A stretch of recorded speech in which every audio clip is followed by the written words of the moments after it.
Hello friends, welcome to my channel. So ನಾನು ಈ ವಿಡಿಯೋದಲ್ಲಿ ಬಟ್ಟೆನ ಫ್ರೇಮ್ಗೆ ಯಾವ ಥರ ಫಿಕ್ಸ್ ಮಾಡಬೇಕು ಅಂತ ಹೇಳ್ಕೊಡ್ತಾ ಇದ್ದೀನಿ. ನಾನಿಲ್ಲಿ ಪಾಪ್ಲಿನ್ ಕ್ಲಾತ್ ತೊಗೊಂಡಿದ್ದೀನಿ. ನೀವು ಬೇರೆ ಯಾವ ಬಟ್ಟೆನಾದರೂ ತೊಗೋಬೋದು, ಅಥವಾ ಮನೆಯಲ್ಲಿ ಯಾವುದಾದ್ರೂ ಕಾಟನ್ ದುಪ್ಪಟ್ಟ ಆ ಥರ ಇಲ್ಲ ಕಾಟನ್ನು ಡ್ರೆಸ್ದು ಯಾವುದಾದ್ರೂ ವೇಸ್ಟ್ ಬಟ್ಟೆ ಇದ್ದರೆ ತೊಗೊಂಡು ಮಾಡ್ಬೋದು ನೀವು ವರ್ಕು. ನಾನಿಲ್ಲಿ ಎಲ್ಲ ಸ್ಟಿಚಸ್ಸು ಒಂದೇ ಬಟ್ಟೆಯಲ್ಲಿ ತೋರಿಸ್ಬೇಕು ಅಂತ ನಾನಿಲ್ಲಿ 1 ಮೀಟ್ರ್ ಆಗುವಷ್ಟು ಬಟ್ಟೆನ ತೊಗೊಂಡಿದ್ದೀನಿ. ಸೊ ಇದನ್ನು ಫ್ರೇಮ್ಗೆ ಯಾವ ಥರ ಫಿಕ್ಸ್ ಮಾಡೋದು ಅಂತ ನೋಡೋಣ. ಸೊ ಇಲ್ಲಿ ಬಟ್ಟೆನ ನಾನು ಈ ಎಡ್ಜಲ್ಲಿ ತೊಗೊಳ್ತಾ ಇದ್ದೀನಿ, ಬಿಕಾಸ್ ಎಲ್ಲನೂ ಕಟ್ ಮಾಡೋದು ಬೇಡ, ಬಟ್ಟೆ ಎಲ್ಲನೂ ಒಂದೇ ಬಟ್ಟೆಯಲ್ಲಿ ಹಾಕಿ ಸ್ಟಿಚಸ್ ಮಾಡೋಣ ಅಂತ. ಈ ಥರ ಕಾರ್ನರಿಂದ ಸ್ಟಾರ್ಟ್ ಮಾಡಿದ್ರೆ ನಿಮಗೆ ಬಟ್ಟೆಯಲ್ಲಿ ಜಾಗ ಮಿಕ್ಕುತ್ತೆ. ಇಲ್ಲ ಮಿಡಲಲ್ಲಿ ಮಾಡ್ಕೊಂಡು ಹೋಗಿದ್ರೆ ಸುಮ್ಮನೆ ಕ್ಲಾತ್ ಎಲ್ಲ ವೇಸ್ಟ್ ಆಗುತ್ತೆ. ಸೊ ನಾನಿಲ್ಲಿ ಫ್ರೇಮ್ನ ಯಾವ ಥರ ಫಿಕ್ಸ್ ಮಾಡೋದು ಅಂತ ತೋರಿಸ್ತಿದ್ದೀನಿ. ಫಸ್ಟ್ ನೀವು ನೋಡ್ತಿರ್ಬೋದು, ಇಲ್ಲಿ 2 ರಿಂಗ್ ಇದೆ. ಒಂದು ಇನ್ನರ್ ರಿಂಗು ಆ್ಯಂಡ್ ಇನ್ನೊಂದು ಔಟರ್ ಅಂತ.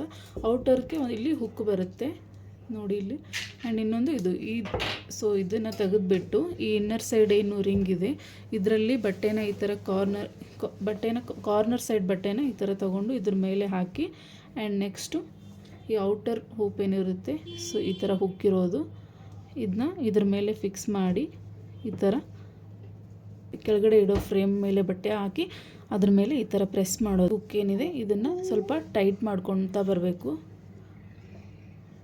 ಸ್ವಲ್ಪ ಟೈಟ್ ಮಾಡಿ, ತುಂಬ ಟೈಟ್ ಮಾಡಬೇಡಿ ಫಸ್ಟು. ನೆಕ್ಸ್ಟು ಈ ಫ್ಯಾಬ್ರಿಕ್ನ ಈ ಥರ ಎಳ್ಕೋಬೇಕು ಈ ಥರ. ಸೊ ರೈಟ್ ಹ್ಯಾಂಡಿಂದ ಈ ಥರ ಹಿಡಿದು ಸೊ ಈ ಫ್ಯಾಬ್ರಿಕ್ನ ಈ ಥರ ಕ್ಲಾತ್ನ ಎಳ್ಕೋಬೇಕು.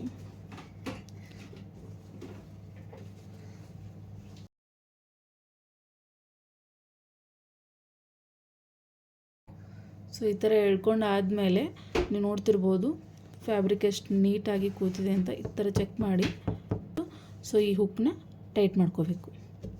ಆದಮೇಲೆ ಫ್ಯಾಬ್ರಿಕ್ ಟೈಟ್ ಆಗಿದೆ ಅದನ್ನು ಚೆಕ್ ಮಾಡ್ಕೊಳ್ಳಿ. ಚೆಕ್ ಮಾಡ್ಕೊಂಡಿದ್ದಾದಮೇಲೆ ನಾವು ವರ್ಕ್ ಸ್ಟಾರ್ಟ್ ಮಾಡಬೇಕು.